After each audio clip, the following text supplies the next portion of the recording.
Click the link in the bio. Homes. What's happening, y'all? Welcome to the Rich Get Richer live stream. I don't know what we're gonna talk about today. I don't know what subject we're gonna talk about today. I'm gonna wait for y'all to comment and tell me what y'all want to talk about. I actually have a class in a half an hour, so I'm going to talk to y'all and entertain y'all for the next half an hour. Get some shout outs, kiss some babies, get some hugs out, take some selfies, you know, because I'm a worldwide international player from the Himalayas. And all we talk about is playing the system and getting that money. But, it's all good. I appreciate it. I want to give a shout out to my peoples. Somebody got some merch. Well, someone made this for me. They saw my stuff and they said, "Yo, man, it's pretty cool." So thank you, man. Question: do you wash your plates or bowls or bottles before you use them? And I'm just curious because someone brought that up to me that they did, and I'm always curious to see what people do. I was talking to an individual, and they said that they wash their clothes before they wear them. So if they bought some new clothes, they wear them, and then they wash them before they wear them. I don't know if that's weird. I don't know. I've never really known anybody to do that, but it's all good. Hey, thank you everybody on YouTube. All right, shit. If I got a lot of people on here, I'm gonna give y'all some game. All right, so what's going on? Okay, cool. I got y'all in the chat and I got y'all on the live stream. The first person that comments any random subject when it comes to money, I'll give them some game.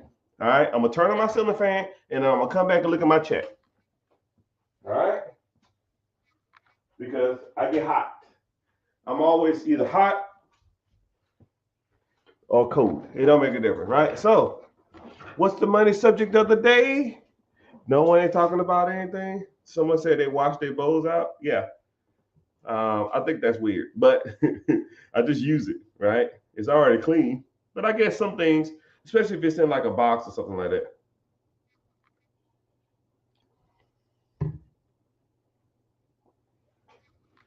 How do you own it? Someone asked, question of the day. First person that asked the question was Make Bruh. Make Bra. How do you own a profitable business when the business is leased?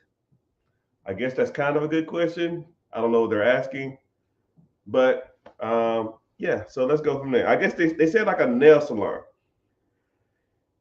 I don't really understand the question, but I'll answer it as good as I can. Okay, so when you have a nail salon or a salon suite or a barbershop or a nail salon or anything of that nature, when you rent out your specific booth or your specific area and you charge a fee. So you have three different sectors. You have three different sectors in that whole process. You have the individuals who are doing the cosmetic, the hair salon, the barbershop or the nail salon or something like that. Those individuals are performing the service, right? Then you have the individual who owns the process, meaning that they own um, the area. I guess you can either rent it out. It's kind of I know what I want to say. I just don't want to say it wrong, and I don't want to confuse you. Okay, so you have the person that rents out those spaces, right? And then they'll either rent out those booths or lease out those booths, or they'll do a commission, right? So, and I guess if you own that process, or you're the manager partner, or you the one that built out the space, and then you bring in barbers or nail techs or hair salon stylists, and you charge them a fee to do to rent out their area, right? And then whatever they make is their 100% of their money. So let's say, for example, I'll always use a barbershop because it's easier. You can just apply a nail tech or a hair salon in there. You got 10 barbers or 10 whatever, and you charging every barber $200 a month, $200 a week to be there. That's $800 a month, and whatever he or she brings in, it's theirs. So if they do 10 heads, for $50 a piece. That's $500. They pay their $200 for that week, and then after that, everything is there is profitable. Or you can pay them hourly. Hey man, you cut as many heads as you can. I'll pay you $30 an hour, and whatever gets brought in, you can take the tips. Whatever you cut, you charge a person a certain amount for a haircut or nails or whatever, and then I take that. I pay you hourly, just like a regular job. Then you have what's called commission based or profit split, meaning that you pay nothing up front, you pay no booth fees, no rent fees, no nothing like that, and then you take like a cut. So the house takes 60 and the person takes 40, and however long they're there, you have like seniority and stuff like that. You get more of your cut, and I've heard people like the commission. I've heard people like the hourly, and I've heard the people like the commission split. For as an owner, obviously the hourly rate is the better choice, right? Secondly, for the owner is the commission split, and the third option for an owner, worst case scenario, you want to do a booth fee. Because let's say you have a big worst case. Okay, the worst case scenario is booths for as an owner of a business or a salon suites or a nail salon or something like that. Because if you think about it, you bring in, I'll say a barbershop. I always use barbershop. Or you bring in a hair salon or something like that. You have 10 hair salon artists, and you're charging them $200 a week. 10 times 2 is $2,000, right? And that's a week. Every month, that's $40,000. Every year, that's $448,000, right? And unless you're doing hair yourself, which if you want to, that's fine. But your objective is to get from behind the chair. You want to be the owner, not the fucking worker, right? That's the whole objective of all this. Work less, make more. So if you're still behind the chair, I guess that's cool. You can make all the money you want. But if you're just charging people $200, you got 10 beauticians, you're capped unless you raise the fees. Oh, I see you. I think we're on the same page. Tatiana, come on, holler at me. So you're capped at your fee. So you need to, okay, so you're making $480 a year, and that's all you're going to make. Unless you hire more barbers or more beauticians or more nail techs, that's all you're going to make. So you need to do one or two things if that's you in that situation. I don't even know if this is even answering his or her question. You need to add more services. Okay? You need to sell your own shampoos, conditioners. If you at a nail salon, you need to sell your own white label fingernail polish or white label toner. I don't know anything about nails, but you need to start selling your own product, right? Think about like the billionaires, like think about like the Kardashians, think about Rihanna, think about like Beyonce. They're making millions and billions of dollars selling their own products. They're not making all this fucking money doing artists and touring and stuff like that. Yeah, the process is called white labeling. And if you want to know a quick overview of what white labeling is, what you need to do is go to just Google white label whatever fucking product you want. Let's say you want to sell shampoo in your nail salon, or not your nails. Say you want to sell fingernail polish or lip gloss or shampoo. Just type in white label. There's a fucking manufacturer in China somewhere that's selling cases of this crap for pennies on the dollar. You get it shipped over here. You put your label on it and you sell it, mark it up 800%. Right? So that's one thing you can do. Or you can take your people, and you convert them to what's called you can convert them to commission, right? Hey, everybody, we're doing booth here. We're doing booth fees here. And it's not really working out. So we're going to convert over to commission, meaning that I'll run ads, I get people here, and then we'll have walk-ins and stuff like that. Whoever comes in, we'll split the commission.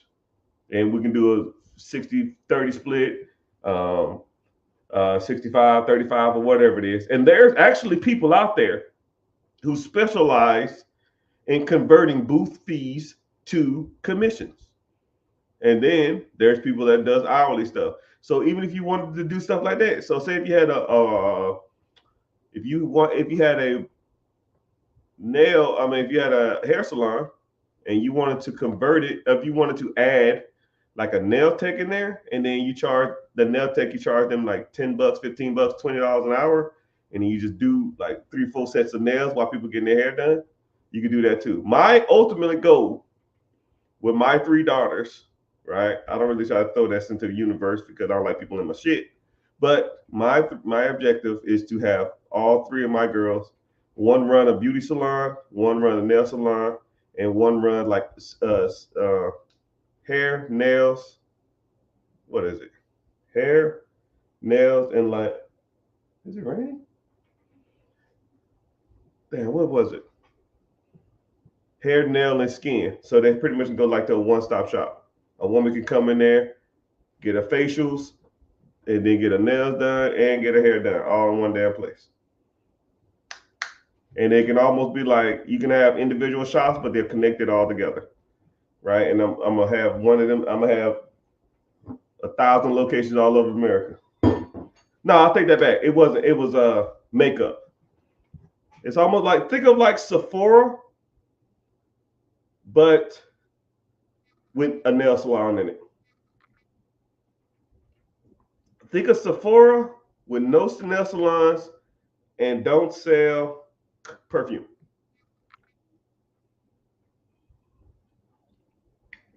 They call that shit Mr. Richards. Be rich for life. Shit, I damn near already am. Anyways, I'm glad y'all here. I'm glad y'all listening. Eugene, Mr. Farmer, I ain't seen or heard from you in a while. What's happening? So anybody on social media? Let's see who we got in the house, right? We got 5 people on Twitter. I have a Twitter account. Thanks. Do I not have anybody from Instagram? Hey, somebody do me a favor. Whoever does it, I'm gonna give you a shout out. Well, I guess that's all I can do. I ain't gonna cash out you. Somebody just go to my Instagram and watch the live from the Instagram and try to message me on the live or something. I don't know. Or even see if I'm live. I can't do it because I'm on here, right? And then what's something else y'all can do too is, if you're on TikTok, just tap the screen for 15 seconds or go watch from YouTube, because YouTube pays me, right? You can watch me all day, right? You might as well give me some money while you're at it. It's free. Fuck. You know what I mean? So, gotcha. All right. Mike Knight. Do salons and barbershops perform during the lockdown? C19? I don't know what the hell C19 is. You're not live on Instagram? Who am I gonna fight? Now I'm pissed. Now I'm pissed.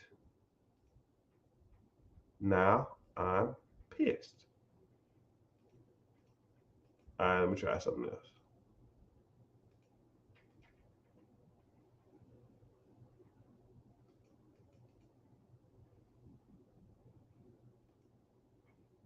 Oh, it said I don't have some software. You mother clucker. You rat turd mother clucker. Oh, COVID-19? Now, yeah, so unfortunately about nail salons and hair salons, anything that was pretty much close face to face was pretty much shut down. But they had COVID relief money and stuff like that.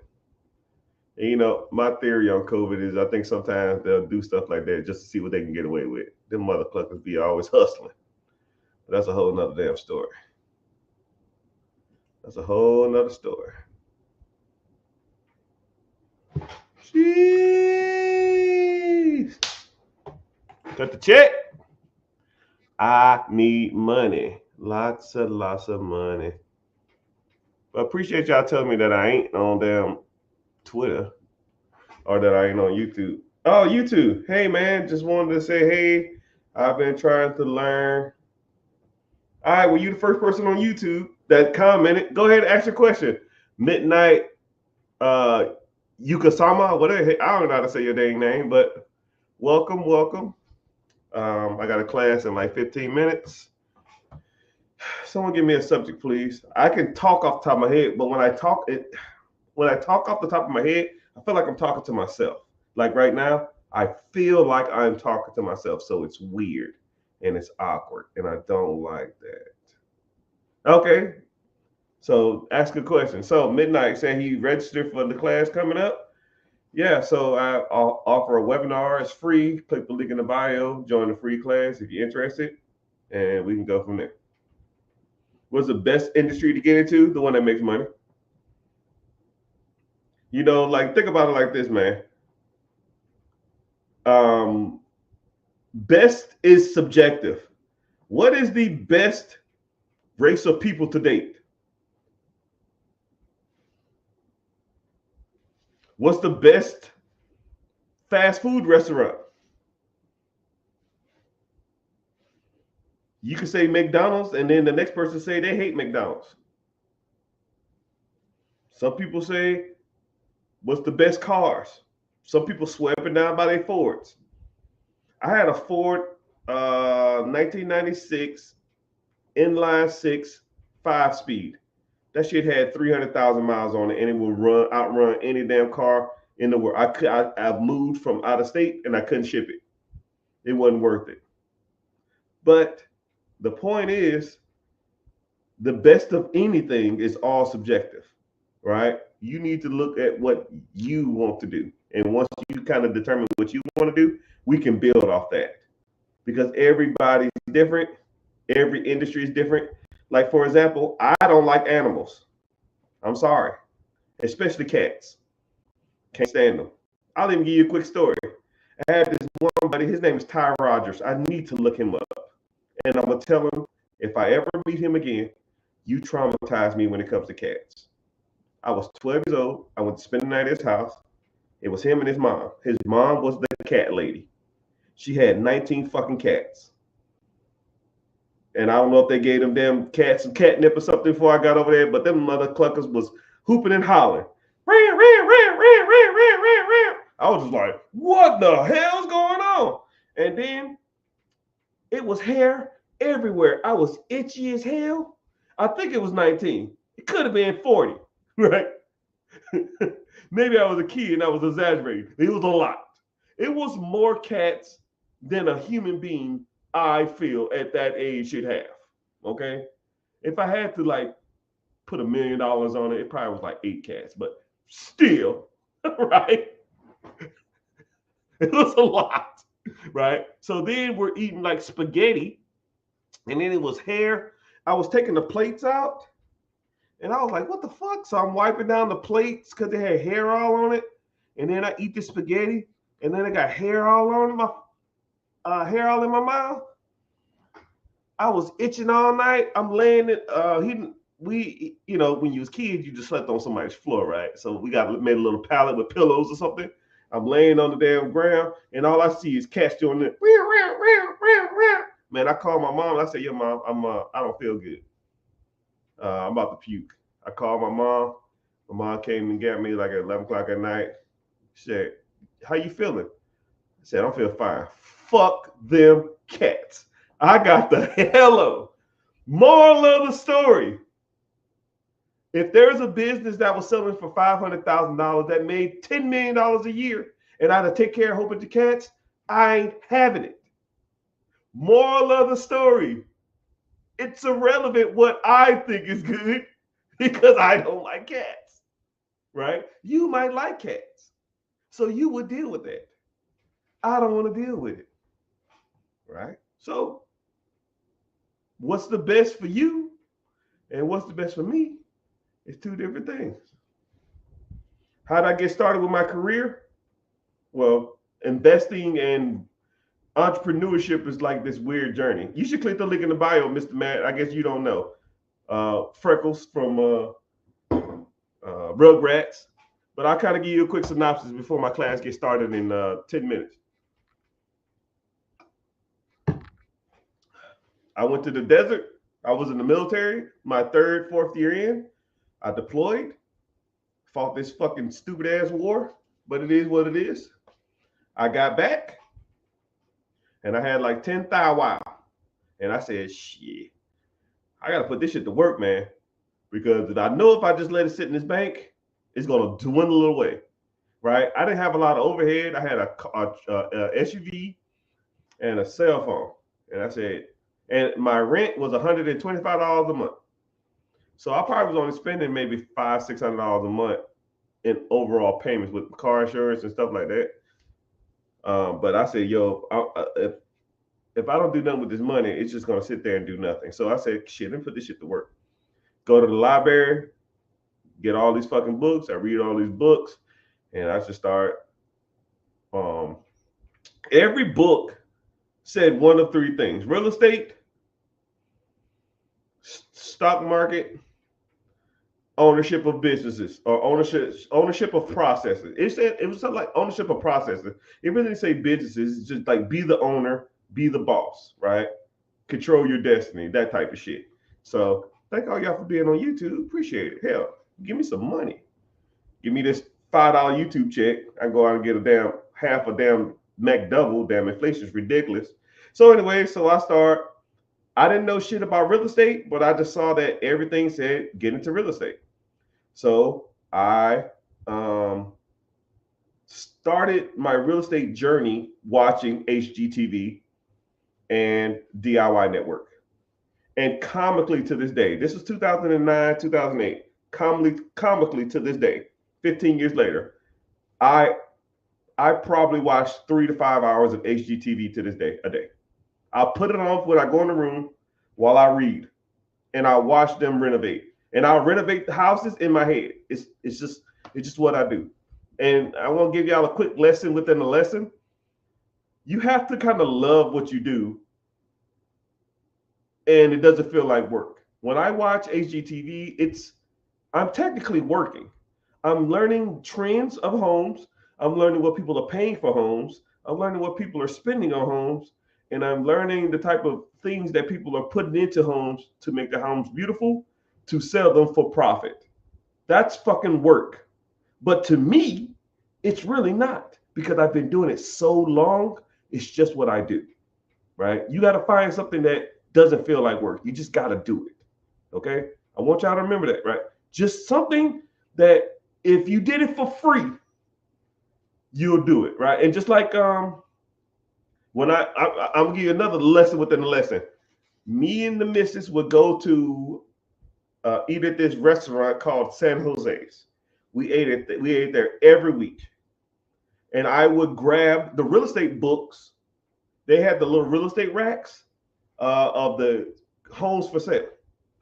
I would get those every time I went in there, every time, and I would read what was for sale in the area, how much they was going for, the square footage, the areas, and I would just read it, right? I would read it like a fucking magazine or a book. The real estate books, which is houses, right? And then when I get done with it, the food income, I'll start over. And that to me is enjoyable. It was fun, right? And I hate to say, yeah, man, that's kind of boring, right? Yeah, it is boring, right? But if you make it feel like it's a job, you're gonna hate doing it, and you're not gonna want to do it, right? I found so many deals reading that fucking book and understanding what in the areas are selling. I don't even know if they even have that anymore, right? Some places might do, but for the most part. Okay, sorry, I'm on a rant, right? Because I got a class in like 7 minutes. Okay, so yeah, I was watching HGTV and I was learning all this shit about these houses, learning how much it costs to put on a roof, how much it costs to redo the floor, how much it costs to paint a house, what you should be buying a house for, how much a bathroom costs to remodel. And then when I learned that stuff and I watched so many episodes, especially the reruns, I would watch reruns and I'm like, Oh yeah, I remember that bathroom. That's $5,000. Yeah, it's gonna be about $5,000. Yeah, I remember that kitchen. That's about $10,000 kitchen. And once you start hearing kitchen, 10,000, 9,000, 11,000, 10,000, 9,000. Well, fuck, the average kitchen is $10,000. So you learned that if I want to do a kitchen remodel, I know it's a little more expensive now, but you can get a cheap kitchen damn near for 10 grand if you really wanted to. Right? Flooring throughout the house, $3,000 or $4,000. Paint throughout the house, 3,000. Exterior paint, 3,000. Roof is gonna be about 10 to 15. Every bathroom is gonna be 7 grand. If it has some fucked up tiles and stuff in it, it's gonna be about 8 grand a piece. You want to do a master bathroom, you want to add a bathtub or something in there, that's gonna be about 10,000. Wow. Windows throughout about $150, $200 a piece.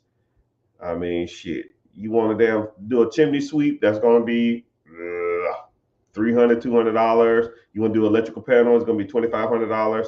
How the fuck do I know this shit off the top of my head? You do it so much. And people's like, man, that's kind of hard. That's kind of a job. No, I enjoy doing it. And I just walk through a house and I say, cool, $40,000 to do all this. How much you want for this? 60? That's 100,000. What's the house selling for in this area? Give me a sec. Zillow, Redfin, Trulia, PropStream. 150? I'll take it. Third grade math, people. Shit. You buy one, then you buy another one. Then my very first house, I didn't know what the fuck I was doing, but I walked through it and I did that in my head. And my numbers had me positive $30,000. If I bought it for 120, it took, I had it at $20,000 in renovation. That was 140. I could sell it for 80,000 at 180 minus your 10% in fees. I had about $20,000 to $25,000 worth of profit after I sold it. So I popped it. It was a VA loan. I put no money down. I put 3 roommates in it, charged them $500 a month. My PITA, property taxes, interest, insurance, was 9.25. I charged $300 a piece. That's 15 hondos. I made $600 a month from a house that I put no money down in. And then I remodeled the house while I lived there. I thought it was $20,000 to renovate, but I did the work myself and I saved money. I didn't know what the fuck I was doing. I would watch HGTV because back then we didn't have YouTube, or go to websites like This Old Home and remodel houses and read how to fucking remodel a bathroom. I didn't watch a fucking video like y'all have nowadays. That YouTube shit that was far and few between, right? I'm gonna go to YouTube and learn how to damn put down sod. I don't fucking know. I'm gonna throw some seed down and water the hell out of the shit. That's all I knew. I mean, I learned from the school of hard knocks. So anybody who try to tell me anything about real estate, you're probably wrong, right? Unless you're doing serious units, because I didn't learn my skills from a person. I had to read a book and go out and do it. And that's how I learned everything I know about real estate until I met Miss Martha. When I met Miss Martha, she changed the game. She was a mortgage broker. And she was a mortgage broker, and she taught me everything I know about investing. You know, I can buy a house, I can assess a house, I can evaluate a house, but I didn't know shit about like hard money. I didn't know nothing about BRRRR method. I didn't know nothing about fix and flipping.